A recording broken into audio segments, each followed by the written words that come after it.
ॐ श्री लक्ष्मी सहोदराय नमः। ॐ श्री लक्ष्मी सहोदराय नमः। ॐ श्री लक्ष्मी सहोदराय नमः।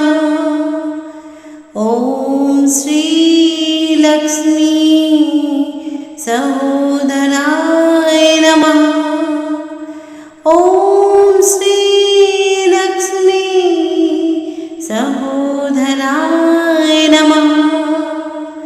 ॐ श्री लक्ष्मी सहोदराय नमः।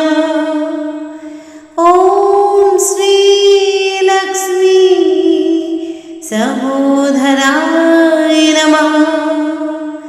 ॐ श्री लक्ष्मी सहोदराय नमः। ॐ श्री लक्ष्मी सहोदराय नमः। ॐ श्री लक्ष्मी सहोदराय नमः। ॐ श्री लक्ष्मी सहोदराय नमः। ॐ श्री लक्ष्मी सहोदराय नमः। ॐ श्री लक्ष्मी सहोदराय नमः। ॐ श्री लक्ष्मी सहोदराय नमः। ॐ श्री लक्ष्मी सहोदराय नमः। ॐ श्री लक्ष्मी सहोदराय नमः। ॐ श्री लक्ष्मी सहोदराय नमः। ॐ श्री लक्ष्मी सहोदराय नमः।